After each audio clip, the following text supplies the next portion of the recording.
Hello hi नमस्कार, स्वागत है आप सभी का मैग्नेट ब्रेन्स के IIT JEE on eat channel पे। जी हाँ, आज हम बात करेंगे हमारे प्रीवियस ईयर क्वेश्चंस की। इससे पहले हम कुछ प्रैक्टिस क्वेश्चन सॉल्व कर चुके हैं, लगभग 6 पार्ट हो गए थे, है ना। एंड जितने मैक्सिमम पॉसिबल क्वेश्चंस हो सकते हैं वैरायटी के, है ना, जितने मैक्सिमम वैरायटी के क्वेश्चन हो सकते हैं वो मैं आपको करा चुका हूं। बचे हुए जो क्वेश्चन है, जो आपके पास है कोई बुक अगर आप सॉल्व करो तो उनको जरूर सॉल्व कीजिए बेटा, ठीक है। प्रीवियस ईयर क्वेश्चन से हमें एक थॉट क्लियर होता है कि पिछले कुछ चंद सालों में कैसे सवाल पूछे गए थे इस पर्टिकुलर चैप्टर से, ताकि आगे चल के हमें ये चीजें क्लियर है कि हाँ यार, ऐसा सवाल भी आ सकता है, ऐसा सवाल भी आ सकता है। एक थॉट क्लियर रहता है उससे, ठीक है। पर क्योंकि हम लोग प्रिपरेशन कर रहे हैं जेई के लिए, तो सबसे पहले मैं आपको जेई मेंस के प्रीवियस ईयर क्वेश्चन कराऊंगा, जो कि आज होंगे, और अगले सेशन में हम जेई एडवांस पे चलेंगे फिर, ठीक है। चलिए भाई, तो जो लोग मुझे नहीं जानते, मेरा नाम आशीष कपलेश, पिछले 6 सालों से जेई एस्पिरेंट्स को पढ़ा रहा हूं। मोर देन 50,000 स्टूडेंट्स को अभी तक मैं पढ़ा चुका हूं, और ये जो मेरा एक्सपीरियंस है ये आपके लिए बहुत ज्यादा फायदेमंद रहेगा।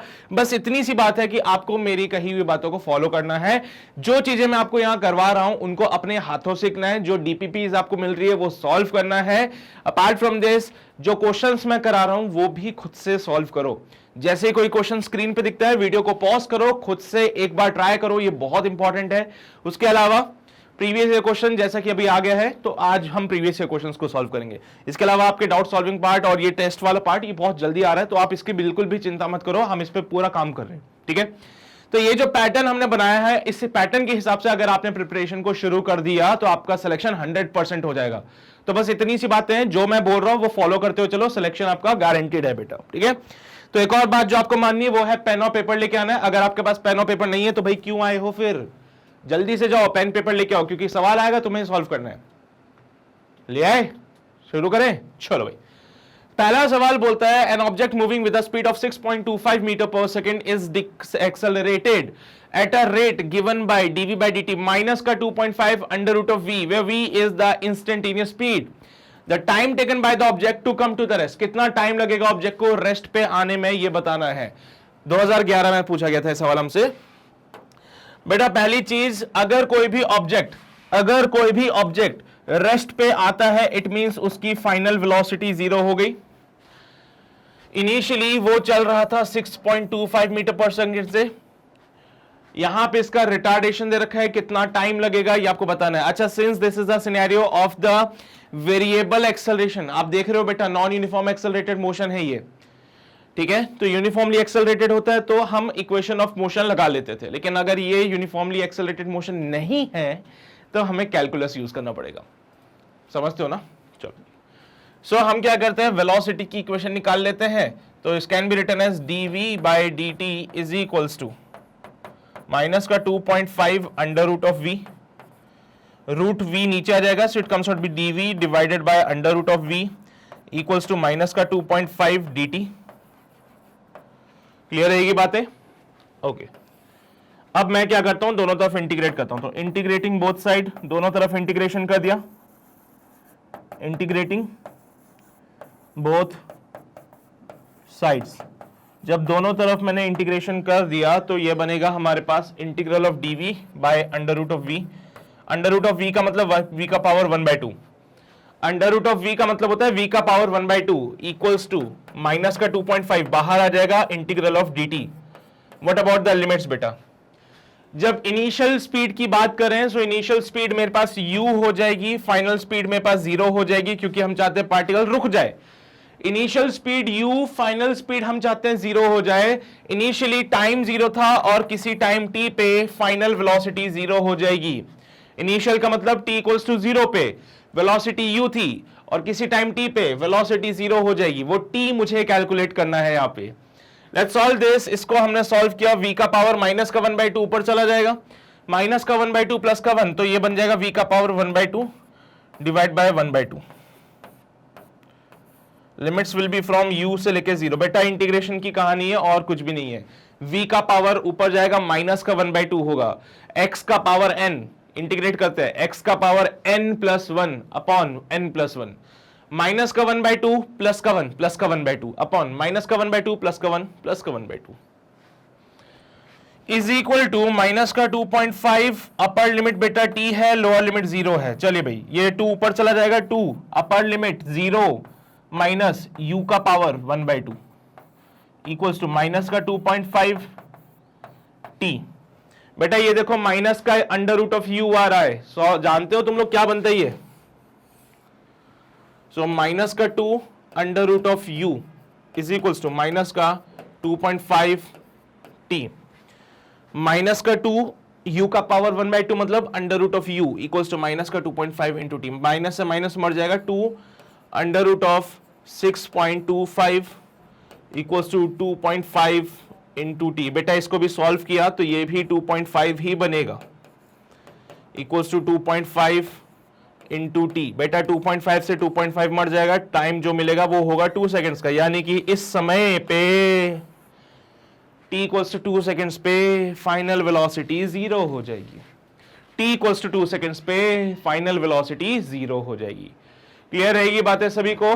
नोट करना है, जल्दी से नोट करो भाई, किसका इंतजार कर रहे हो, फिर आगे बढ़ते अगले सवाल पे।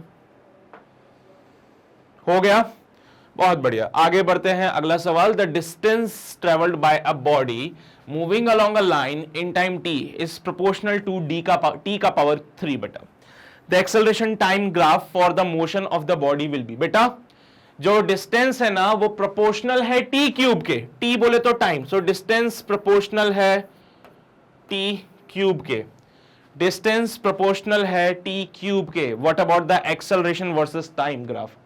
तो एक काम करें सर, ये जो डिस्टेंस दे रखी थी उन्होंने, क्या मैं इसका डिफरेंशिएशन करूं? पहले तो प्रोपोर्शनलिटी साइन हटा दो, एक कांस्टेंट आ जाएगा kt क्यूब। अगर मैं दोनों तरफ डिफरेंशिएशन करूं सो ds बाई dt, बेटा दोनों तरफ डिफरेंशिएशन किया ds बाई dt, वेलोसिटी बनता है वो हो जाएगा 3k t²। ठीक है, t क्यूब का डिफरेंशिएशन करना सभी को आता है, t क्यूब का डिफरेंशिएशन 3t² होता है, कांस्टेंट के तो चल ही रहे। ये वेलोसिटी है, इसका फिर से डिफरेंशिएशन किया सो d2s बाई dt² यानी कि dv बाई dt जो कि एक्सेलरेशन होता है बेटा, फिर से डिफरेंशिएशन किया जो कि एक्सेलरेशन होता है, it comes out B 6k t² का डिफरेंशिएशन 2t और 2 3 6 होते तो 6kt is the acceleration, velocity 3k t², acceleration equals to 6kt। तो क्या दिखता है आप लोगों को यहां से? मुझे जो यहां से दिख रहा है वो ये है कि एक्सेलरेशन जो है वो t के प्रोपोर्शनल है, और जब भी एक्सेलरेशन t के प्रोपोर्शनल होता है इसका जो ग्राफ बनता है बेटा, it will be a straight line passing through the origin. तो एक्सेलरेशन वर्सेस टाइम का ग्राफ ये वाला होगा। कहां दिखता है मुझे? ये इधर दिखता है, this is the correct answer. 2012 में सवाल पूछा गया था हमसे। ठीक है, क्लियर रहेगी बातें? जेई मेंस में ऐसा कोई बहुत ज्यादा रॉकेट साइंस वाले सवाल नहीं आते, बहुत कम होता है कि एक आध क्वेश्चन ऐसा फंस जाए जो थोड़ा सा डिफिकल्ट हो जाए, लेकिन जेई मेंस में क्वेश्चन इजी ही रहते हैं। एडवांस में जाके थोड़ा सा लेवल को वो और ज्यादा अपग्रेड करते फिर। ठीक है, क्लियर रहेगी बातें? बढ़े अगले सवाल पे। अगला सवाल क्वेश्चन नंबर 3 क्या बोलता है? The graph of an object's motion is shown in the figure, the instantaneous velocity of the object at the point A and B are VA and VB respectively, then what is the value of VA and VB? बेटा A और B पे जो instantaneous velocity है वो VA और VB है, तो इनका रिलेशन बताइए क्या होगा इनमें? ये ग्राफ है पोजीशन वर्सेस टाइम का, ग्राफ है डिस्प्लेसमेंट वर्सेस टाइम का। अरे कुछ भी हो सकता है भाई, मोशन क्या, ऑब्जेक्ट का मोशन जो कि एक्स एक्सिस की तरफ हो रहा था, तो ये क्या है? डिस्प्लेसमेंट। ये क्या है? टाइम। डिस्प्लेसमेंट वर्सेस टाइम का ग्राफ, इसका स्लोप आपको वेलोसिटी देता है। तो क्या लिखूं मैं यहां पे? Slope of x versus t gives velocity. तो slope of x versus t gives the velocity. अच्छा, सर मुझे इतना तो पता है कि पूरे पाथ पे, इस पूरे ग्राफ पे अगर मैं स्लोप निकालने की कोशिश करूं तो स्लोप तो कांस्टेंट है। दिखता है आप लोगों को? इस पूरे कर्व पे देखा जाए, it is a line passing through the origin, भैया स्लोप कांस्टेंट रहेगा। तो पहली चीज यहां पे लिखने जा रहा हूं कि स्लोप कांस्टेंट है सर, हर जगह पे हमने देखा तो हमें पता चला स्लोप कांस्टेंट है। इट सिंपली मींस कि वेलोसिटी कांस्टेंट है, स्लोप मतलब वेलोसिटी, तो वेलोसिटी कांस्टेंट हो जाएगी यहां पे। और अगर वेलोसिटी कांस्टेंट है तो VA is equals to VB हो जाएगा। क्या बात है sir, VA is equals to VB हो जाएगा। मतलब कि ऊपर के दो ऑप्शन तो कट हो जाएंगे, बचा ऑप्शन सी या डी। इनमें से देख लेते क्या होता है। बेटा देखो स्लोप कांस्टेंट है, तो जो वेलोसिटी ए पे वही वेलोसिटी बी पे। यहां पे देखो बेटा उसने किसी पॉइंट सी की, यहां पे किसी पॉइंट सी की बात की हुई है ना। ये देखो उसने जो डेल्टा एक्स की वैल्यू ले रखी है वो किसी पॉइंट सी के लिए डिफाइन करी थी, तो ये डेल्टा टी दे दिया है, ये डेल्टा एक्स दे दिया है, तो ये आपके बराबर होंगे delta x by delta T के। सवाल में देखा हो कांस्टेंट स्लोप है, किसी भी पॉइंट पे देखो, ए पॉइंट पे देखो, सी पॉइंट पे देखो, बी पॉइंट पे, हर जगह स्लोप कांस्टेंट है, यानी वेलोसिटी कांस्टेंट है। कर दी कांस्टेंट, तो 4/8 1/2 यानी कि 0.5 मीटर पर सेकेंड। लीजिए भाई ये है हमारा फाइनल आंसर। क्लियर रहेगी बातें आपको? सिंपल था ना ये क्वेश्चन भी, नोट कर लीजिए इसको।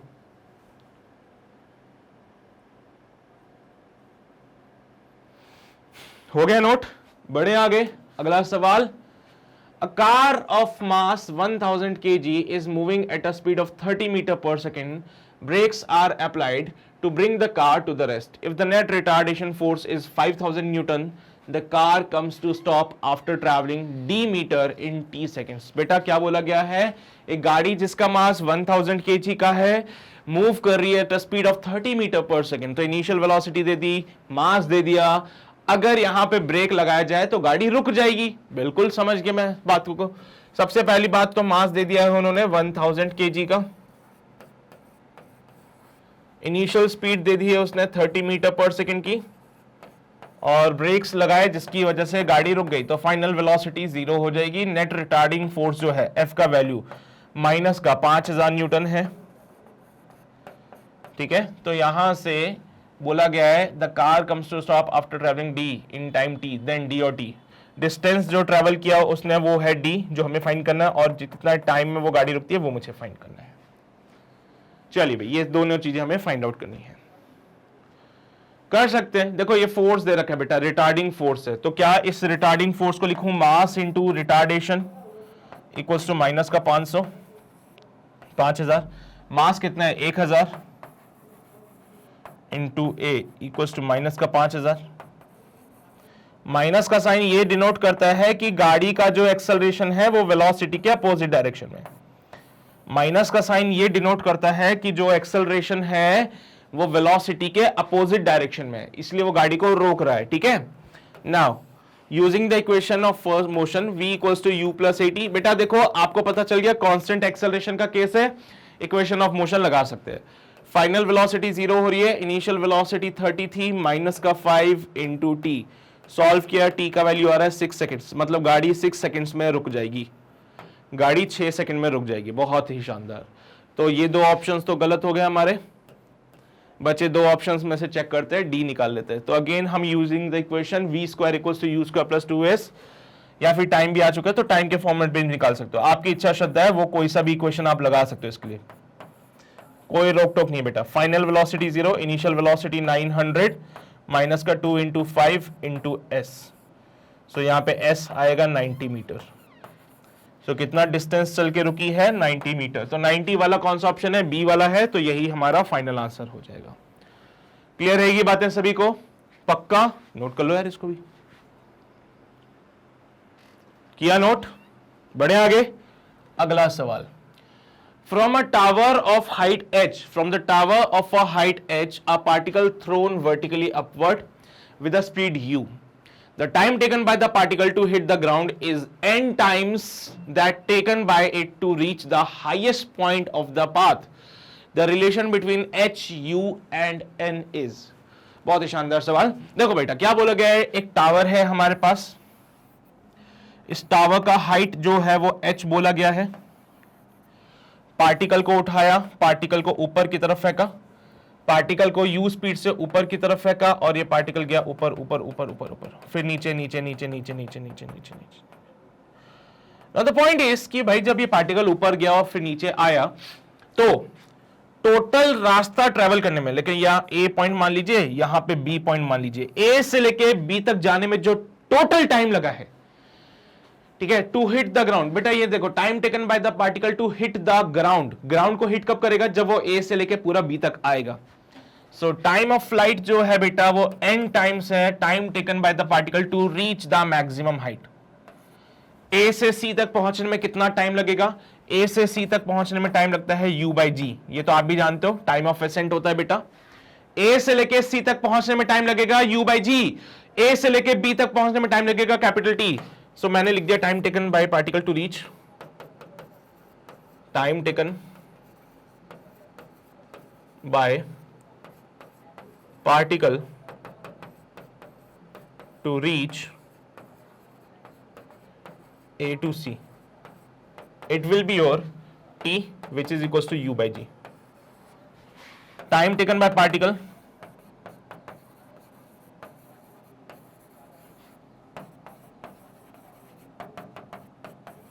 to reach A to B. ये कैपिटल T मान लेते हैं और क्वेश्चन में बोला गया है वो n टाइम्स ऑफ T होगा एज पर द क्वेश्चन में बोला गया बेटा time taken by the particle to hit the ground is n times the time taken by to reach the highest point। highest point तक पहुंचने में time लगा t, hit करने में जो टाइम लगा capital T which is equals to nt। so capital T will be equals to n u by g। ये लो भाई हमारे कैपिटल T मिल गया। is it the time of flight? जी सर बिल्कुल ये टाइम ऑफ फ्लाइट ही है हमारे पास। ऊपर जाके वापस नीचे आया, जैसे जब तक वो हवा में था कितना टाइम लगा? n u upon g। ठीक है भाई, तो we have to find the relation between h u and n। h u और n में रिलेशन निकालना बेटा। h क्या है यहाँ पे? हाइट ऑफ द बिल्डिंग है, तो कैसे करें इसको solve? Second equation of motion से इसका सॉल्व कर सकते हैं हम लोग by using the second equation s equals to ut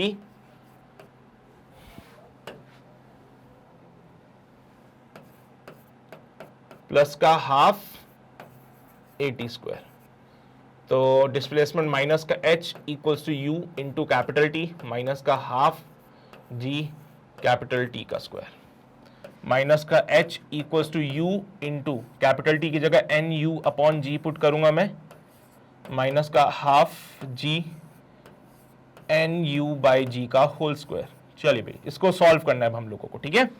so minus का h is equals to n u square by g minus का half n square u square by g। एक काम करें हम लोग यहां पे n u स्क्वायर, पहली बात तो माइनस का निकाल लेते हैं, माइनस का n u square by g common ले लिया। So it will be minus का 1 प्लस का 1/2 n इक्वल्स टू माइनस का h। माइनस से माइनस मार देना, सो यहां पे it comes out be h is equals to n u square by g minus का 2 प्लस का n, माइनस का 2 प्लस का n divided by 2। So 2g हो जाएगा, h equals to n u square by 2g and it comes out be n minus का 2। So 2 GH equals to n u square n minus का 2। लीजिए भाई ये आ रहा है relation between n h and u। n h u के बीच में जो रिलेशन है वो ये है।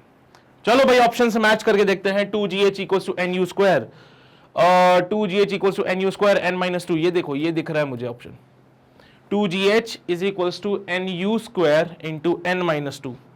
2gh equals to n u square into n minus 2। Match कर गया? अरे यही तो चाहिए था हम लोगों को। तो नोट कर लो इसको जल्दी से, फिर आगे बढ़ते हैं हम लोग।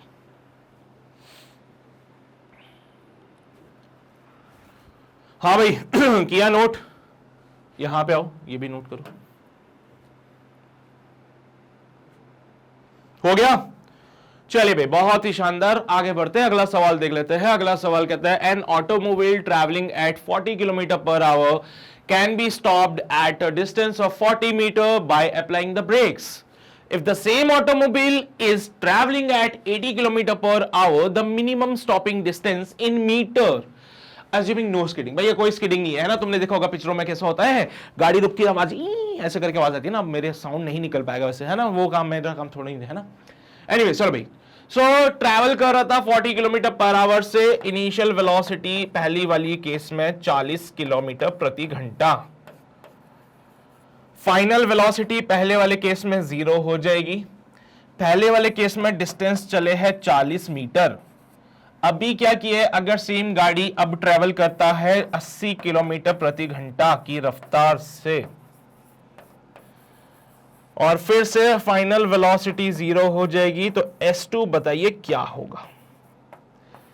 देखो भाई, ऐसे क्वेश्चन को सॉल्व करते हैं, गाड़ी सेम है तो इंजन वगैरह सेम होगा, इंजन सेम होगा, ब्रेक सेम लगेंगे, रिटार्डिंग फोर्स सेम होगा। अच्छा, so v square is equals to U square plus का 2as। अगर इस इक्वेशन की बात माने सो फाइनल वेलोसिटी तो हो गई 0 is equals to U square, retarding force है बेटा इसलिए रिटार्डेशन लगेगा तो माइनस का 2as, so U square equals to 2as। इस इक्वेशन को जरा गौर फरमा के देखें, सेम गाड़ी सेम ब्रेक लगा रही है, बस स्पीड ज्यादा है तो डिस्टेंस भी ज्यादा कवर करेगा वो। तो यहां से 2 और a कांस्टेंट है तो u स्क्वायर प्रोपोर्शनल हो जाएगा s के, और यहां से अब रिलेशन आता है। सर एक्सेलरेशन रिटार्डेशन कांस्टेंट क्यों हुआ? अरे बेटा गाड़ी तो वही है, बोला ना इफ द सेम ऑटोमोबाइल, तो गाड़ी के ब्रेक्स भी तो वही होंगे तो रिटार्डेशन फोर्स सेम लगेगा ना।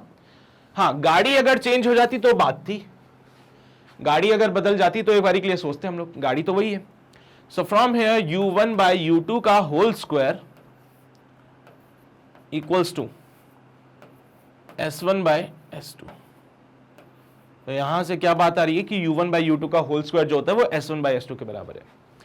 40 बटा 80 का whole square equals to S1 की जगह 40 पुट कर देता हूं और S2 की जगह S2 ही रहने देता हूं।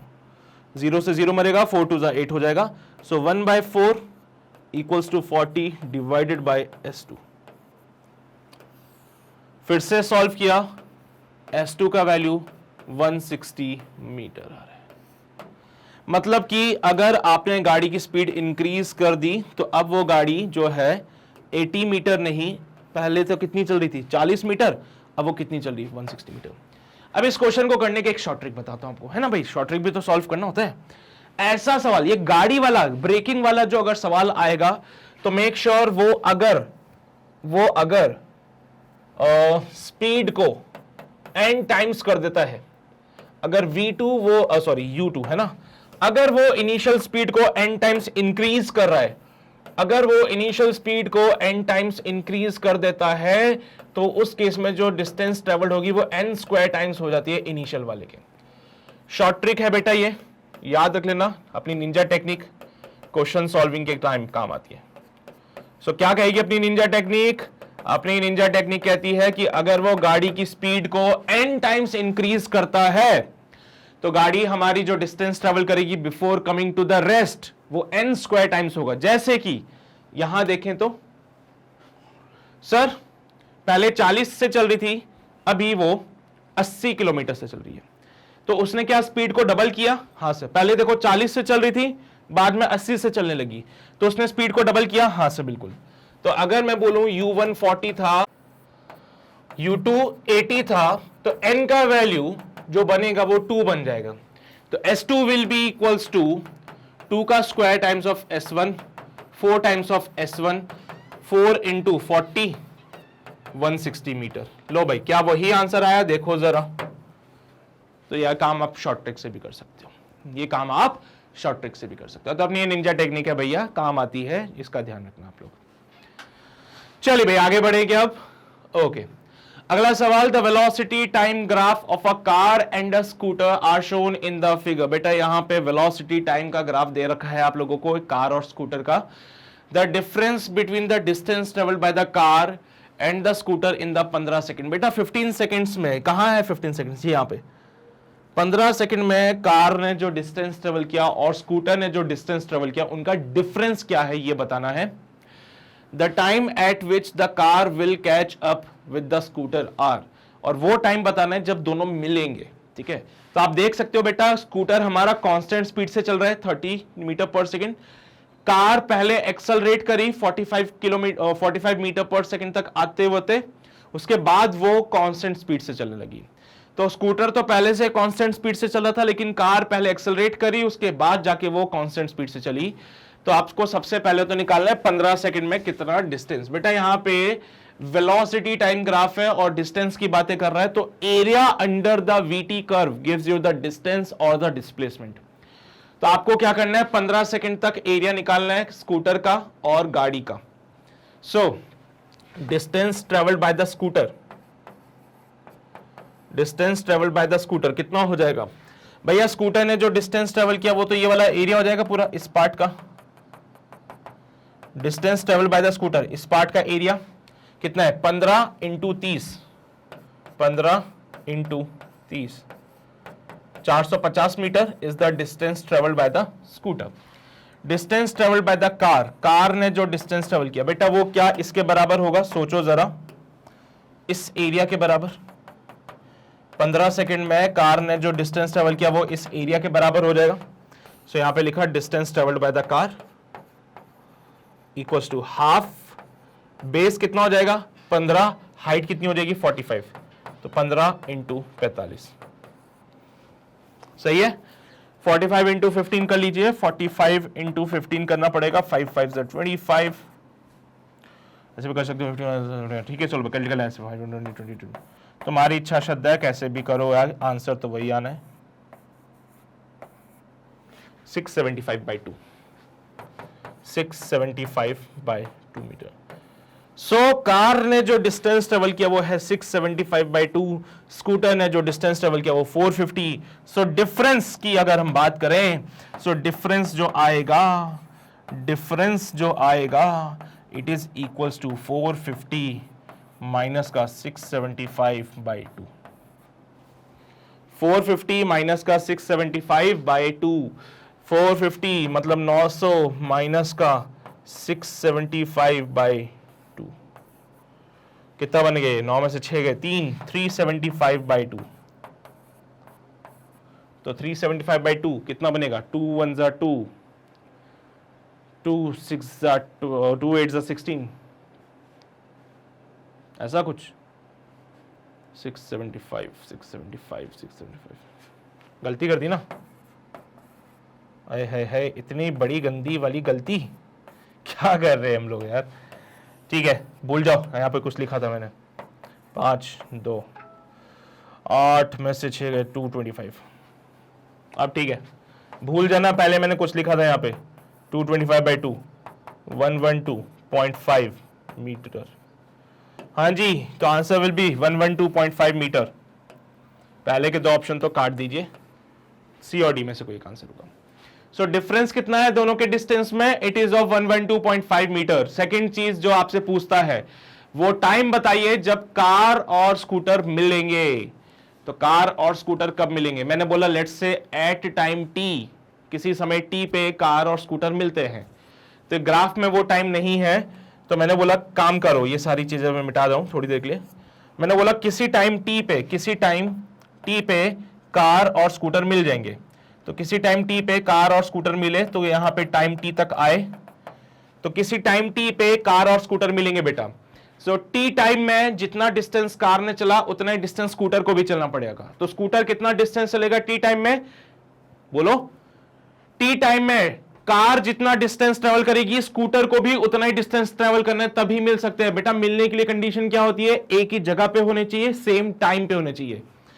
तो मैं क्या कर रहा हूं, मैंने बोला लेट्स से किसी टाइम टी पे कार और स्कूटर मिलेंगे, तो इस टाइम टी में जितना डिस्टेंस स्कूटर ट्रेवल करेगा उतना ही डिस्टेंस कार को भी ट्रेवल करना पड़ेगा, तभी तो मिलेंगे वो।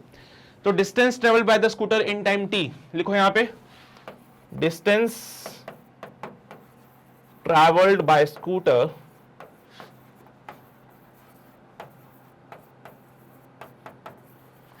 इन टाइम टी। टी टाइम में distance travelled by the scooter is 30t। बेटा area under the curve, area under the curve देखो तो बेटा क्या एरिया बनता है इसका? सर ये 30 और ये t। अरे यार ये पूरा लेंथ कितना होगा? t। ये लेंथ कितना होगा? 30। सो 30 into T is the distance travelled by the scooter. Car के लिए देखो बेटा, कार के लिए कितना डिस्टेंस होगा सर? पहली बात तो ये वाला एरिया निकालना पड़ेगा पूरा, distance travel by the car, ये वाला एरिया पूरा निकालना पड़ेगा, फिर आपको ये वाला एरिया पूरा निकालना पड़ेगा। This is the distance travelled by the car. Scooter का जो डिस्टेंस ट्रेवल था वो मैंने निकाल दिया था, this is the distance travelled by the scooter, area under the curve किया था इसमें हम लोगों ने, ठीक है। तो स्कूटर ने जो डिस्टेंस ट्रेवल किया उसका पूरा एरिया निकाल लिया, कार जो डिस्टेंस ट्रेवल करेगा ये वाला एरिया प्लस ये वाला एरिया, ये वाला एरिया हमने निकाला था, कितना आया था ये 675/2 प्लस ये वाला बचा हुआ भी एरिया। चलो अगले पेज पे करते हैं इसको। Distance travelled by the car, distance travelled by car in time t equals to half 15 into 45 plus ये लेंथ कितनी होगी, ये वाली लेंथ होगी t माइनस का 15 और ये लेंथ कितनी है 45। यहां तक 15 था तो ये हो जाएगा t माइनस 15 इंटू 45, तो प्लस का t माइनस का 15 इंटू 45। अब देखो भाई सीधी सी बात है, दोनों कार और स्कूटर मिल रहे हैं तो दोनों का distance travel will be equal, है ना, यही तो होता है। तो आपको वो टाइम निकालना है जब ये मिलेंगे, तो हमने बोला दोनों का डिस्टेंस ट्रेवल बराबर कर दीजिए। तो 30t is equals to 1/2 into 15 into 45 plus का t माइनस का 15 इंटू 45। सो सॉल्व किया इसको, 30t is equals to 675/2 plus का 45t माइनस का 45 675। सो 45t को इधर ले आए क्या, कि एक काम करते हैं इसको उधर ले आते हैं, तो 675 माइनस का 675/2 45t माइनस का 30t। सॉल्व किया, 675/2 इज इक्वल्स टू 15t, अरे 45 में से 30 गए, 15 बचते हैं, उधर जाओ इसको भेजो इसको उधर। So it comes out be 675 equals to 30t, बेटा 15 टू 30 होता है, 3 10 30 और 3 2 6, 3 2 6, 3 5 15। सो टाइम क्या 22.5 सेकेंड्स का मिलेगा हमें। It's all about the calculation. So 22.5 ये रहा सी ऑप्शन में, तो C is the correct one बेटा। It's all about the calculation, calculation आती है तो कोई दिक्कत नहीं होगी, कोई समस्या नहीं होगी सवाल में। बस आपको इतना पता होना चाहिए कि जो डिस्टेंस ट्रेवल्ड होता है it is area under the curve, अगर वो आता था तो ये एक सवाल हो जाएगा। फिर लिख लीजिए भाई, 18 का सवाल है ये, ठीक है, जेईई मेन 2018 में पूछा गया था। हो गया, लिख लिया सभी ने। ये ग्राफ बनाया ना आप लोगों ने, ग्राफ इंपॉर्टेंट है बेटा, ग्राफ इंपॉर्टेंट है। इधर आ जाओ आगे अगली स्लाइड पे, ये सब नोट कर लो, ये भी इंपॉर्टेंट है। किया नोट? चलिए भाई आगे बढ़ते हैं, अगला सवाल। A man in a car at the location Q, बेटे एक आदमी क्यू लोकेशन पे है अपनी कार में, जो कि एक हाईवे पे चल रहा है with the speed of v, ये हाईवे पे चल रहा है v स्पीड से। He decided to reach a point P in a field, उसने सोचा कि मैं क्यों ना इस पॉइंट P पे चला जाऊं, जो कि हाईवे से d डिस्टेंस पे दिख रहा है आपको, जो कि हाईवे से d डिस्टेंस पे है। तो ये जो पॉइंट P है ये हाईवे पे, ये पूरा हाईवे जो मैं हाईलाइट कर रहा हूं, दिस इज योर हाईवे बेटा। और आदमी इस हाईवे पे चल रहा था v स्पीड से, हाईवे से d डिस्टेंस पे कोई पॉइंट P है, आदमी ने सोचा क्यों ना मैं वहां चला जाऊं। तो उसने बोला कि ठीक है भाई ये काम करते हैं, शॉर्टकट मारते हैं। तो उसने क्या किया बेटा, शॉर्टकट मारा और R से सीधा उधर मुड़ गया। उसने शॉर्टकट मारा और सीधा R से उधर मुड़ गया वो। तो जब वो R से उधर मुड़ा तो वो क्या खेत में चल रहा है, फील्ड में चल रहा है बेटा। फील्ड में उसकी स्पीड है v/2।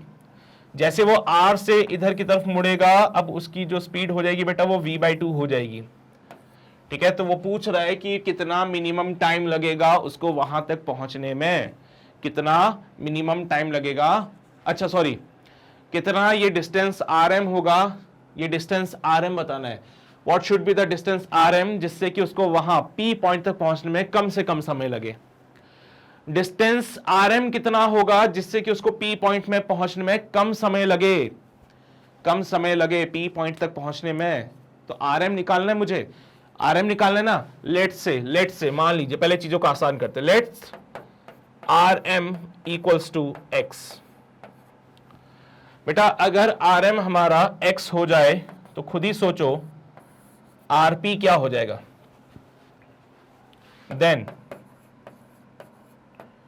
rp equals to under root of D square plus X square. क्या ये बात से सहमत हो आप लोग? From the Pythagoras theorem, right angle triangle दिख रहा है, ये x ये d, तो ये हाइपोटेन्यूज जो हो जाएगा बेटा वो under root of x square plus D square नहीं होगा किया। Also Q R is equals to Q M minus का x। क्यू आर जो हो जाएगा बेटा हो जाएगा क्यू एम माइनस का x, है ना। क्यू एम में से x को माइनस किया तो क्यू आर बन गया। चलो ये सारी बातें समझ आती है। Q से लेके R तक चलने में उसको जो टाइम लगा मान लीजिए वो T1 है। Q से लेके R तक चलने में उसको टाइम लगा T1, R से लेके P तक जाने में उसको टाइम लगा T2। सो टोटल टाइम दिखाते हैं P तक पहुंचने में कितना लगा। तो सबसे पहले मैं T1 को निकालूंगा। T1 can be written as QR divided by V। क्या T1 जो होगा, देखो कांस्टेंट स्पीड से चल रहा है बेटा वो, है ना, moving with the speed of V, कोई एक्सेलरेशन वगैरह की कोई बातें नहीं की उसने। तो हाईवे पे वो V स्पीड से चल रहा था, तो ये डिस्टेंस QR कितने टाइम में कवर किया उसने? T1 टाइम में कवर किया। So T1 will be equals to QR divided by उसकी स्पीड V। QR को लिखते हैं बेटा QM माइनस का x, QM माइनस का x डिवाइडेड बाय V। ये हमारी इक्वेशन नंबर फर्स्ट हो जाएगी। इसको डब्बे में बंद करके रखेंगे। अब मैं निकालता हूं टाइम R से लेके P तक पहुंचने में। सो R से लेके P तक पहुंचने में टाइम जो लगा, it is given by T2 which is equals to RP divide by V by 2। So T2 will be given by under root of D square plus X square divide by V by 2. So it will be 2 by V under root of D square plus X square.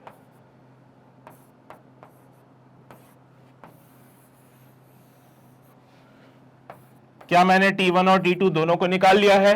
सोच के देखो, क्या मैंने T1 और T2 दोनों को निकाल लिया है? हाँ सब बिल्कुल निकाला है।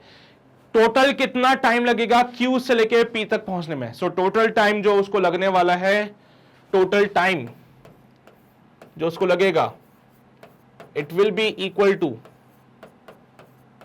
T1 plus T2। सो जो टोटल टाइम लगेगा वो कितना हो जाएगा? T1 प्लस T2 हो जाएगा। टोटल टाइम कितना हो जाएगा? T1 प्लस T2 हो जाएगा। T1 प्लस T2 हो जाएगा। T1 की जगह पे मैं पुट कर रहा हूं, it will be QM minus का x divided by V plus का 2 by V under root of D square plus x square. मुझे x का वैल्यू बताइए सो दैट टाइम मिनिमम हो जाए।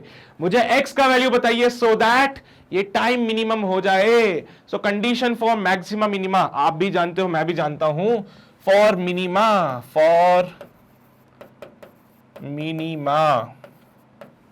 भैया dt बाय dx, क्योंकि ये टाइम जो है x पे डिपेंड कर रहा है। So dt by dx should be 0। क्या बात है, कंडीशन है भैया मिनिमा मैक्सिमा के लिए। बताया था आपको, बताया था ना बेसिक मैथ्स में, condition for minima and maxima. इसका डिफरेंशिएशन किस पे डिपेंड कर रहा है? सर QM कांस्टेंट है, V कांस्टेंट है, तो चेंज क्या हो सकता है? X। So dt by dx should be 0, dt by dx should be 0। So इसका डिफरेंशिएशन किया, सबसे पहले इस पूरे पार्ट का डिफरेंशिएशन करते हैं। चलो बेट, d by dx of QM minus का x divide by V plus d by dx of under root of x square plus d square into 2 by v should be 0।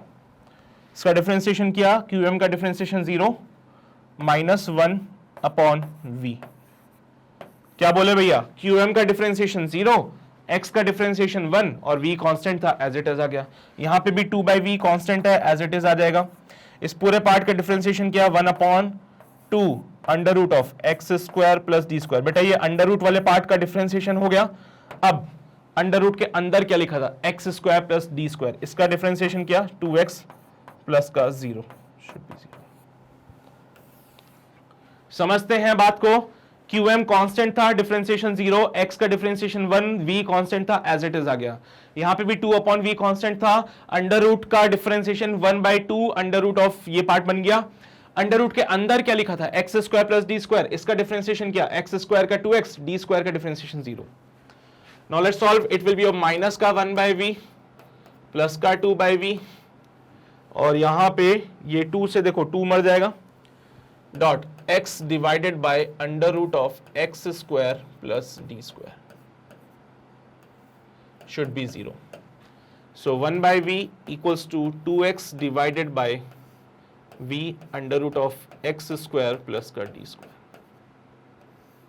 v से तो v मर जाएगा, ये अंडर रूट वाला part उधर जाएगा, under root of x square plus का D square equals to 2x। बेटा दोनों तरफ क्या करना है, स्क्वायरिंग करनी है, तो squaring both side, squaring both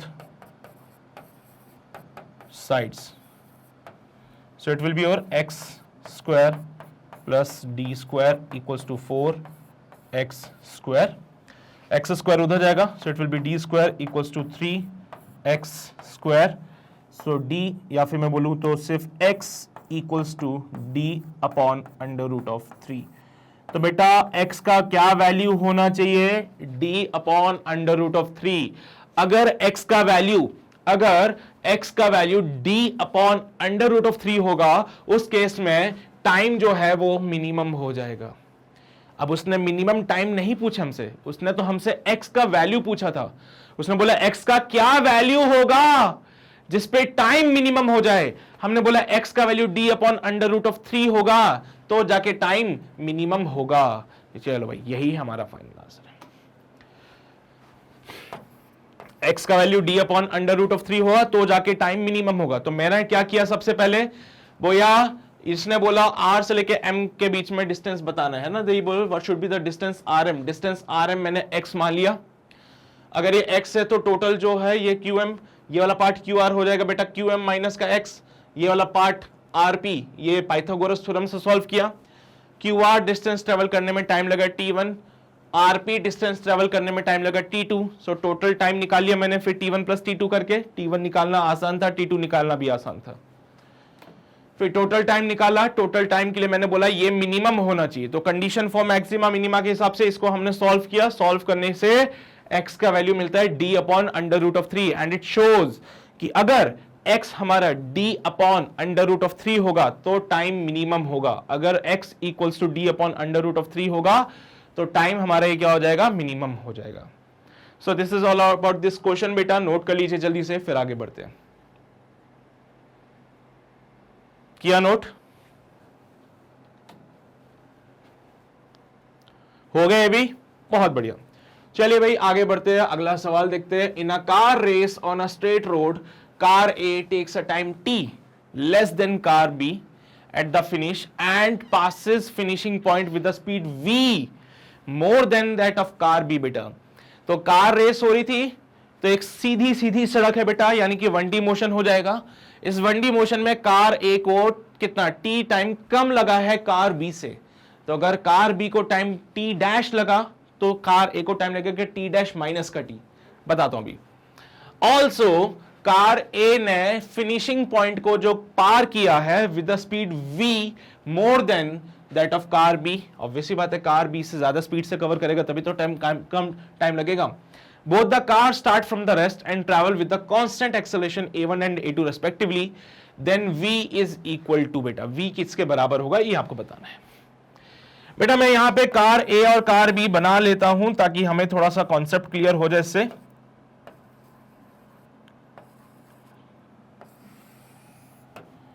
तो ये हमारे पास कार A हो जाएगी।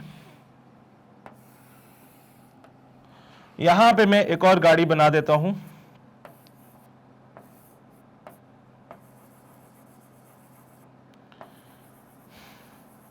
ये कार B हो जाएगी हमारे पास। यहां पे फिनिशिंग पॉइंट है दोनों का, यहां पे दोनों का फिनिशिंग पॉइंट है, मतलब रेस खत्म होगी, यहां पे रेस यहां पे खत्म होगी। मान लीजिए कार बी को ये डिस्टेंस कवर करने में टाइम लगा टीबी, कार बी को ये डिस्टेंस कवर करने में टाइम लगा टीबी, कार ए को ये डिस्टेंस कवर करने में टाइम लगा टी ए। सो क्वेश्चन के हिसाब से as per the question car A takes a time T less than the car B, यानी कि टी ए जो होगा it will be equals to T B minus का टी।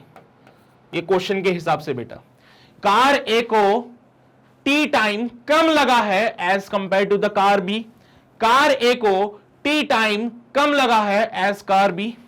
बहुत बढ़िया। फिनिशिंग पॉइंट पे लेट्स से कार ए के B के पास वेलोसिटी थी वीबी, कार ए के पास वेलोसिटी थी V A. So as per the question V A is equals to V B plus का बी। क्या बोला इन्होंने? passes the finishing point with a speed v more than the car B. The velocity of the car A at the finishing point is v more than the car B. ये बात भी question में बोल दी। क्या दोनों ने same distance travel किया? बिल्कुल सर, दोनों ने सेम डिस्टेंस d को ट्रेवल किया है। सो बोले यहां पे dA और dB बराबर है। A का एक्सेलरेशन जो है उसको A1 नाम दिया गया है, B के एक्सेलरेशन को नाम यहां पे A2 दिया गया है, तो आपको v निकालना है कितना हुआ। दोनों गाड़ियों का डिस्टेंस ट्रेवल सेम है बेटा, दोनों गाड़ियों ने सेम डिस्टेंस ट्रेवल किया है, v हमें निकालना है। चलिए भाई शुरू हो जाइए, कैसे करेंगे इसको सॉल्व।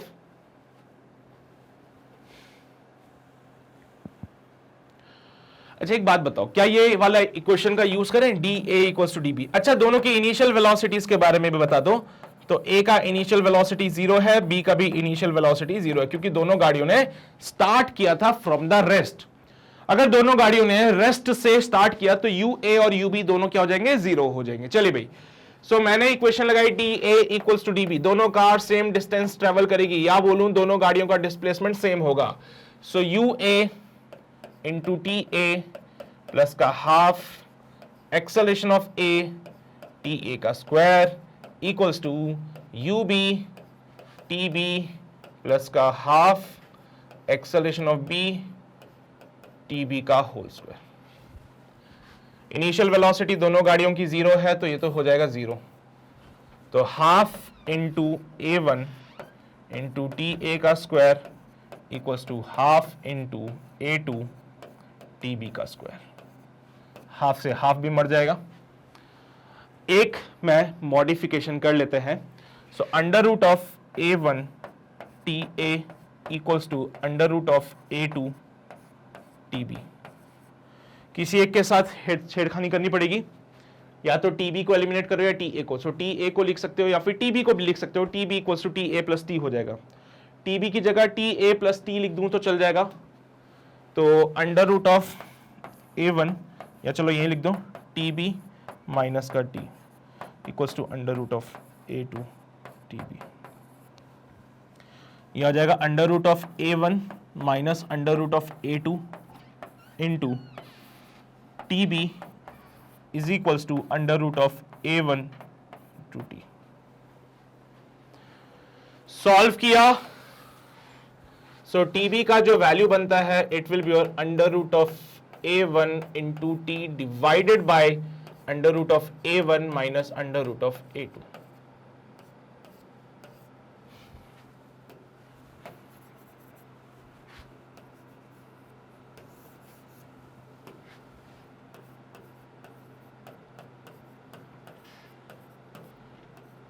डब्बे में बंद करो भाई, इंपॉर्टेंट है। फिर अब यही काम आप TA के लिए भी करोगे, TA के लिए भी करोगे। यहां से कर सकते हो, चाहो तो सीधा काम TB की जगह ये वाली वैल्यू पुट कर दीजिए। So TA comes out B under root of A2 T divided by under root of A1 minus under root of A2। अरे TB का वैल्यू उठा के यहां पुट कर दो तो अंडर रूट A1 से रूट A1 मर जाएगा, सो TB बन जाएगा, TA बनेगा A1 पार्ट। क्लियर रहेगी बातें? दो चीजें तो आ गई हमारे पास। अब हम हमारे वेलोसिटी के रिलेशन का यूज करते हैं। V निकालना है ना बेटा, तो V equals to VA minus VB हो जाएगा। तो हमने बोला कि V is equals to V A minus V B हो जाना है।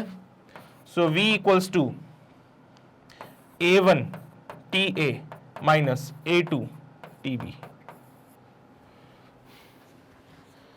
A1 TA minus A2 TB, क्योंकि V equals to U plus AT होता है बेटा, तो U तो जीरो है सभी के लिए, U तो जीरो है, तो V इक्वल्स टू AT हो जाएगा। V क्या हो जाएगा? AT के बराबर हो जाएगा। सो VA की जगह A1 TA, VB की जगह A2 TB equals to V। So V equals to A1 TA की जगह under root of A2 T divide by under root of A1 minus under root of A2, minus का A2 under root of A1 T divided by root of A1 minus root of A2। सही है? Modify करके देखो, देखो क्या बनता है answer इसका। नहीं पता चला? चलो मैं बताता हूं। A1 को लिखते हैं under root of A1 into under root of A1। देखो अगले पेज पे करते इसको। V कितना आ रहा है? V आ रहा है A1 under root of A2 into T divide by under root of A1 minus under root of A2 minus A2 under root of A1 T divided by under root of A1 minus under root of A2। So A1 को लिखेंगे root A1 into root A1 to root A2 into T minus under root of A2 under root of A2 under root of A1 into T divided by under root of A1 minus under root of A2। भाई काम करें क्या यहां से? Root A1 A2 T, root A1 A2 T common निकाल लीजिए। तो root of A1 A2 into T common निकाल लिया, यह बनेगा under root of A1 minus under root of A2 divided by under root of A1 minus under root of A2।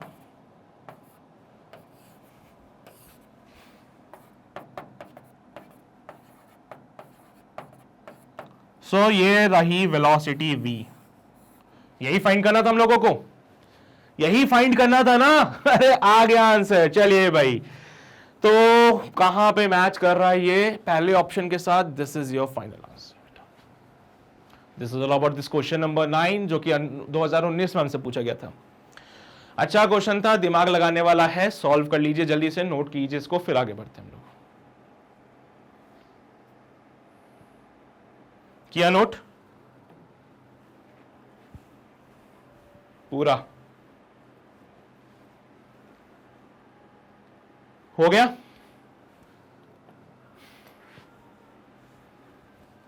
कर लिया भी नोट? बहुत शानदार। चलिए भी आगे बढ़ते हैं। अगला सवाल, the particle start from the origin at time t equals to 0। बेटा एक पार्टिकल जो है t इक्वल्स टू 0 पे ओरिजिन पे था। देखो भाई t इक्वल्स टू 0 पे पार्टिकल है ओरिजिन पे, ऑल्सो वो स्टार्ट कर रहा है मोशन, यानी कि वो रेस्ट पे भी था। And move along the positive x-axis. The graph of the velocity with respect to time is shown in the figure. What is the position of the particle at t equals to 5 seconds पे? लीजिए भाई, यहां पे वो position पूछ रहा है। VT curve है, पोजीशन मांग रहा है, एरिया अंडर द कर्व। तो भैया इसका एरिया निकाल लो, पूरे पार्ट का एरिया निकाल लीजिए and you will get your final answer. इसका एरिया निकालना है तो ऐसे बंटवारा कर लेना, पहला एरिया ये निकल जाएगा, दूसरा एरिया ये निकल जाएगा और तीसरा एरिया ये निकल जाएगा। सो अगर मुझे पोजीशन निकालनी है तो area under the curve find करना पड़ेगा। Area under curve A1 plus A2 plus A3। A1 निकाला हाफ, बेस इंटू हाइट। बेटा बेस कितना है यहाँ पे? 2, हाइट कितना है? 2, सो 2 इंटू 2। A2 निकाला, 4 माइनस का 2 इंटू 2। A3 निकाला, इट विल बी 4, 5 माइनस का 4 इंटू 3, तो 2 से 2 मर जाएगा। 2 plus 4 plus 3, 9 metre is the position. यही होगा ना? 2, 4 में से दोगे 2, 2 2 4 और 3 7 8 9, 9 metre is the answer. Position ही निकालना था हम लोगों को, तो पोजीशन तो एरिया अंडर द कर्व से निकल जाएगा ना। पोजीशन निकालना है ना, एरिया अंडर द कर्व से निकाल लो। सारा एरिया पॉजिटिव में है तो पॉजिटिव रहने दो, नेगेटिव में होता तो देखते फिर माइनस वगैरह लगाते उसमें, है ना। चलिए भी हो गया नोट, एरिया निकाला और कुछ नहीं।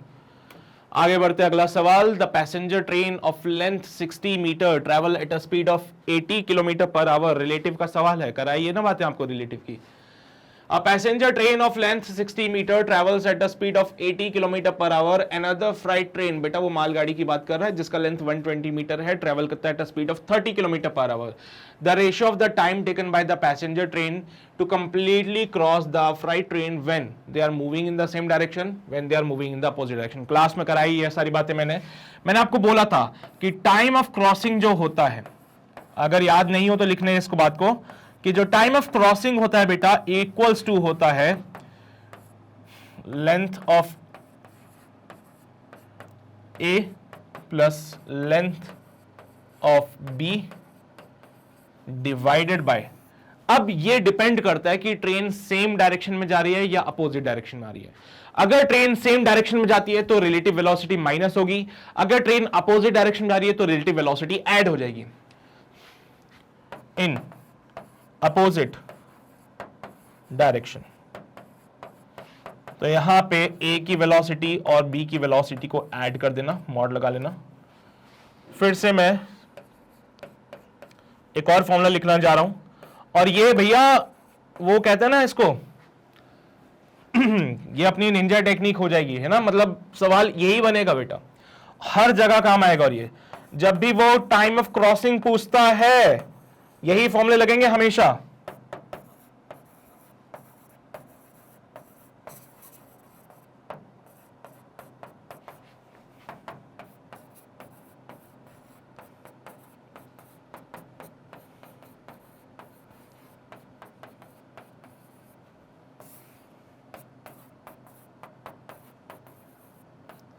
मॉड लगा रहा हूं मैं बेटा इन ऑर्डर टू शो कि यहां पे ऐसा मत करना कि यहां पे माइनस का साइन लगा रहे हो तुम लोग। टाइम कभी नेगेटिव नहीं होता बेटा, टाइम ऑलवेज पॉजिटिव होता है ना। तो मेक श्योर यहां पे मॉड सोच समझ मतलब मॉड लगा लेना, सो दैट कोई वैल्यू नेगेटिव ना रह जाए। और ये अपनी निंजा टेक्निक है बेटा, जब भी दो ट्रेन्स की क्रॉसिंग का सवाल आए, जब भी ट्रेन्स की क्रॉसिंग का सवाल आए यही फॉर्मूला लगेगा, तो ये अपनी निंजा टेक्निक हो जाएगी यहां पे। ठीक है, तो जब भी ट्रेन्स की क्रॉसिंग पे सवाल आएगा यही फॉर्मूला हमेशा लगेगा। अगर अपोजिट डायरेक्शन में क्रॉस कर रही है तो ये फॉर्मूला, सेम डायरेक्शन में क्रॉस कर रही है तो ये फॉर्मूला, बस।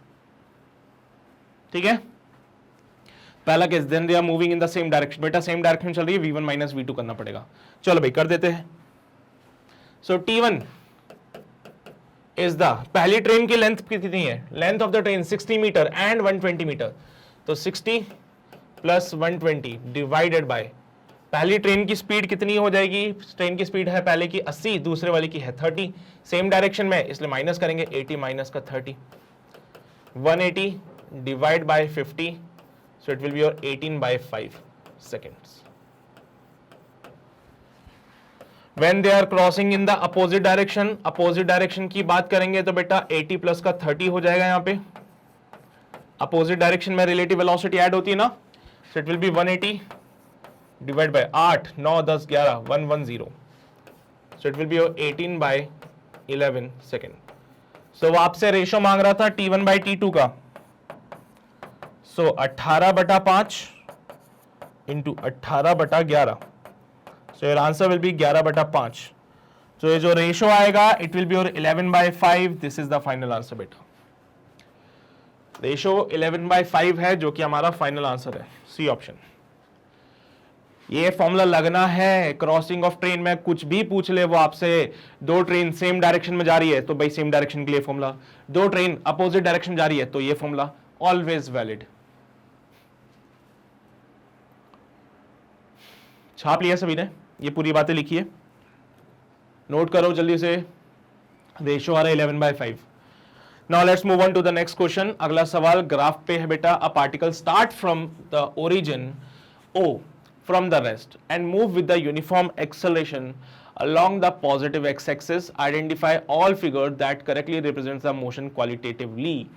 बेटा एक्सेलरेशन a है, v वेलोसिटी, x डिस्प्लेसमेंट और t टाइम होता है, और एक पार्टिकल स्टार्ट कर रहा है from the origin from the rest, यानी कि t इक्वल्स टू 0 पे पार्टिकल कहां था, ओरिजिन पे था, ऑल्सो पार्टिकल था रेस्ट पे।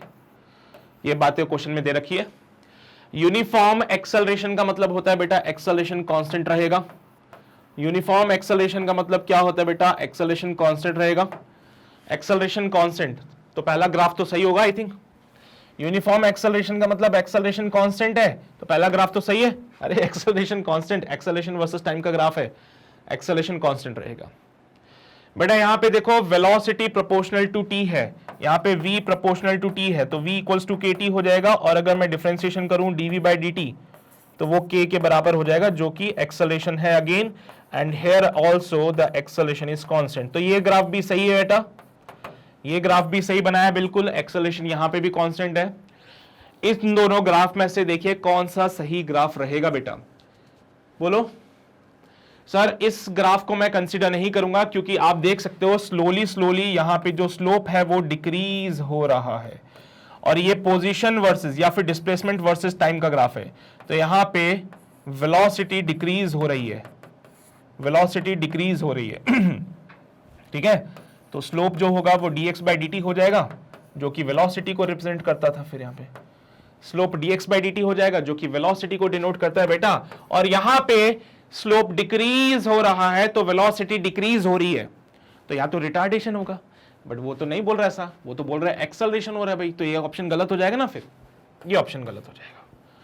यहां देखिए सर, यहां पे स्लोली स्लोली जो स्लोप है वो इंक्रीज हो रहा है, और ये भी पोजीशन वर्सेस टाइम का ग्राफ है, सो dx बाई dt वेलोसिटी को डिनोट करेगा, और मैं कहता हूं कि यहां पे वेलोसिटी इंक्रीज हो रही है, वेलोसिटी इंक्रीज हो रही है मतलब एक्सेलरेशन है यहां पे इस केस में रिटार्डेशन था, इस केस में एक्सेलरेशन था, तो मैं एक्सेलरेशन वाले को कंसीडर कर रहा हूं, क्योंकि क्वेश्चन में बोला है यूनिफॉर्म एक्सेलरेशन, ना कि रिटार्डेशन तो बी ऑप्शन बिल्कुल सही जाएगा बेटा यहां पे, जो बोलता है कि पहला ग्राफ, दूसरा ग्राफ और फोर्थ वाला ग्राफ, ये ग्राफ सही है, तो इसने बी ऑप्शन करेक्ट आएगा फिर अपना, इसलिए अपना यहां पे बी ऑप्शन करेक्ट आएगा। चलिए भाई, उम्मीद करता हूं समझ आ रही है बातें सभी को, नोट करते चलो फिर आगे बढ़ते हैं किया नोट सभी ने, बढ़े अगले सवाल पे। चलो भाई बहुत ही शानदार। अगला सवाल बोलता है the position of a particle as a function of time t is given by, the position of the particle as a function of time t is given by x which is equals to at plus bt square plus ct cube. x equals to at plus bt square minus का ct cube, ठीक है। तो यहां पे क्या बोल दिया, position दे दिया गया, where abc are the constant, when the particle attain zero acceleration then its velocity will be. बेटा जब पार्टिकल जीरो एक्सेलरेशन पे आएगा तो वेलोसिटी क्या होनी थी, तो पहले तो इसका डिफरेंशिएशन किया समय के साथ, तो इससे मुझे क्या मिलेगी, वेलोसिटी मिलेगी, it is given by a plus 2bt प्लस का सॉरी माइनस का 3ct स्क्वायर, तो velocity equals to a plus 2bt minus का 3ct स्क्वायर। डब्बे में बंद करो, काम आएगी अभी। इसका फिर से डिफरेंशिएशन किया, so dv by dt gives you acceleration equals to, भैया ये तो 0 हो जाएगा, प्लस का 2b माइनस का 6ct, तो यहां से एक्सेलरेशन की जो वैल्यू हमें मिल रही है बेटा वो है 2b माइनस का 6ct, 2b माइनस का 6ct, एक्सेलरेशन मिल रहा है 2b माइनस का 6ct, और क्या ये एक्सेलरेशन 0 होगा, जी बिल्कुल ये एक्सेलरेशन 0 हो जाएगा।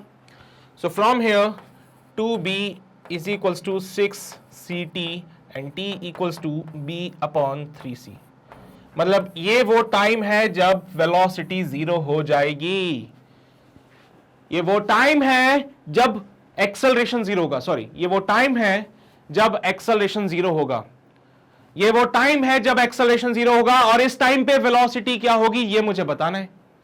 ये वो टाइम है जब एक्सेलरेशन 0 होगा और इस टाइम पे क्या वेलोसिटी होगी मुझे बताना है। So velocity at this time is given bye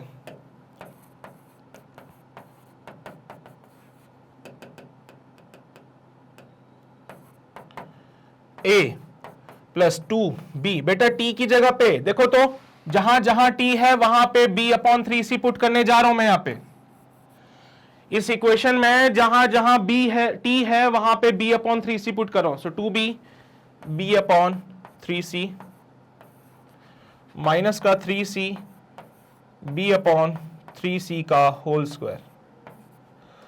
so v equals to a plus 2b square by 3c minus का b square by 3c। 2b square by 3c minus b square by 3c, तो बेटा ये तो b square by 3c हो जाएगा, तो a plus b square by 3c, a plus b square divided by 3c। This is the answer बेटा। तो a plus B square by 3c, a plus B square by 3c ये दिख रहा है मुझे थर्ड ऑप्शन में, यही है मेरी वेलोसिटी। इस टाइम पे वेलोसिटी, तो ये टाइम उठा के इस वेलोसिटी की इक्वेशन में पुट कीजिए, तो वेलोसिटी आपको मिलती है a plus 3b square by 3c, a plus B square by 3c, a plus B square by 3c। This is the final answer. 2019 का सवाल। समझते हो ना बात को सभी लोग? चलिए भाई, वेरी गुड। आगे बढ़ते हैं, अगला सवाल देखते हैं। अगला सवाल, a particle is moving with the speed of v equals to b under root of x along the positive x-axis. Calculate the speed of the particle at time t equals to capital T. Assume that the particle is at origin. t equals to 0 पे particle origin था बेटा। ठीक है, यहां पे इसको थोड़ा सा सही कर लेना, ये टाउ बना लेना इसको, ठीक है। And now v equals to b under root of x। बेटा t इक्वल्स टू 0 पे x 0 था, ठीक है, पार्टिकल ओरिजिन पे था, t इक्वल्स टू 0 पे। ठीक है, x इक्वल्स टू 0 पे रेस्ट पे ही होता है वैसे तो पार्टिकल। चलो कोई बात नहीं, मुझे क्या निकालना है? Speed of the particle at time t equals to tau पे, टाइम t दे पे। अच्छा, v को मैं dx बाई dt लिख रहा हूं बेटा, v को मैं dx बाई dt लिख देता हूं, equals to b under root of x, root x नीचे आ जाएगा, सो dx अपॉन x का power 1/2 equals to b dt। Integrating both side,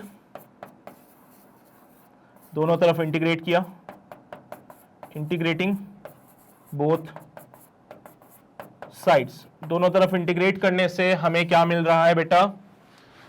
integral of dx, या फिर इसको ऐसे लिखता हूं, इंटीग्रल ऑफ x का पावर माइनस का 1/2 dx equals to integral of b dt।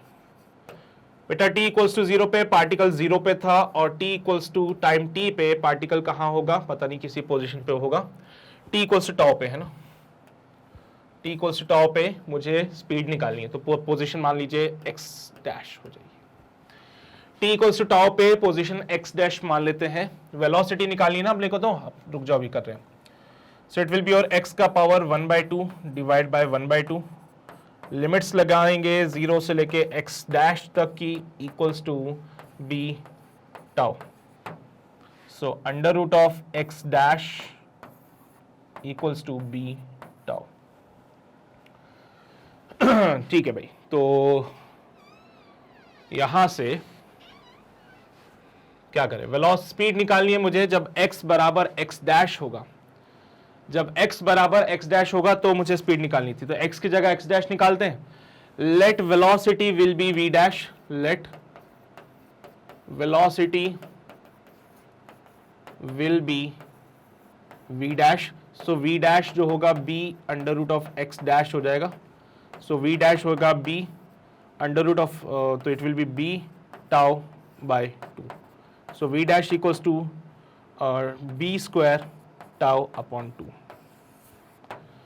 So b square tau upon 2, b square tau upon 2, ये third option मुझे मिल रहा है। देखो क्या हुआ, वेलोसिटी जो है x पे डिपेंड कर रही है, वेलोसिटी x पे डिपेंड कर रही है। जब पोजीशन हमारा x डैश होगा तो मान लीजिए वेलोसिटी उस टाइम पे v डैश हो जाएगी। जब पोजीशन हमारा x डैश होगा तो मान लीजिए वेलोसिटी उस टाइम पे b डैश हो जाएगी। So v dash equals to b under root of x dash. Under root of x dash का वैल्यू यहां से निकालेंगे, b टाउ अपॉन 2 यहां पे पुट करेंगे तो यहां से v डैश मिल जाएगा। दिस इज द स्पीड, या कह दूं वेलोसिटी, क्योंकि 1D मोशन है तो चल जाएगा। This is the speed of the velocity at the position at t equals to tau पे। बेटा t इक्वल्स टू टाउ पे वेलोसिटी की बात करें तो it will be b square tau by 2। तो हमारा क्वेश्चन यहां पे कंप्लीट हो चुका है, नोट कर लीजिए जल्दी से, फिर आगे बढ़ते हैं हम लोग। किया नोट? बहुत बढ़िया, चलिए भाई, बहुत शानदार। तो यहां पे हमारा सेशन हो गया समाप्त। बाकी अगर आपको कोई समस्या हो किसी सवाल में तो आप हमारे ऑफिशियल वेबसाइट पे आ सकते हैं www.magnetbrain.com। उसके अलावा आप यहाँ पे IIT JEE वाले डिपार्टमेंट में आइए, तो यहाँ पे आपको आपके फिजिक्स के लेक्चर सारे अवेलेबल हो जाएंगे, ठीक है। सो यहाँ पे आप क्लिक करेंगे, जैसे आप क्लिक करते हैं यहाँ पे आप देखेंगे तो आपको सारे लेक्चर्स इस पार्ट पे मिल जाएंगे बेटा। तो इनफैक्ट आज का लेक्चर भी आपको यहीं पे अवेलेबल हो जाएगा। तो सारे लेक्चर्स हमने प्रॉपर सीक्वेंस में रख दिए हैं जिससे कि आपको कभी कोई दिक्कत ना आए किसी भी चीज को लेके। Along with the DPPs and their solution, सब कुछ बेटा एक सिंगल जगह पे आपको मिल जाएगा। साथ ही साथ ये सारे कोर्सेज जो रहेंगे बेटा आपके लिए फ्री रहेंगे। तो कभी ऐसा नहीं है कि वेबसाइट से आके अगर आप लेक्चर देखते हो तो आपको कोई सब्सक्रिप्शन लेना पड़ेगा।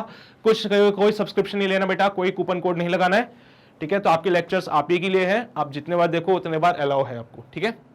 अपार्ट फ्रॉम दिस, अगर आप चैनल पे नए हैं तो वो जो लाल बटन है उसको जरूर दबा देना, उसके अलावा बेल आइकन को जरूर प्रेस कर देना सो दैट आप कोई नोटिफिकेशन को मिस ना करें। और अपने दोस्तों तक इस सेशन को जरूर पहुंचाइए ताकि उनको भी पता चले कि भाई जेई की प्रिपरेशन यहाँ पे मैग्नेट ब्रेन पे शुरू हो चुकी है, और उनको बोलिए जाके कि भाई अब टाइम वेस्ट ना करे इधर उधर जाके, सीधा मैग्नेट ब्रेन पे आके ज्वाइन कर ले, ठीक है। बाकी सेशन अगर पसंद आया तो लाइक जरूर कर दीजिएगा। और मैं हमेशा कहता हूं कि ये क्वेश्चंस की अंत नहीं है बेटा, क्वेश्चंस तो बहुत सारे हैं, ठीक है। क्योंकि हम टाइम के साथ बाउंडेड है इसलिए कुछ लिमिटेड क्वेश्चंस मुझे यहां कराने पड़ते हैं। बाकी क्वेश्चंस तो इतने हैं कि आप थक जाओगे करते करते। तो जितने क्वेश्चंस आपको मिले वो कम है बेटा, सॉल्व सारे करो, कोशिश करो ज्यादा से ज्यादा क्वेश्चंस हम सॉल्व कर पाए, ठीक है। तो चलिए भाई, मिलते हैं आपसे अगले सेशन में, तब तक अपना ध्यान रखिए, पढ़ाई करते रहिए, ऑल द वेरी बेस्ट।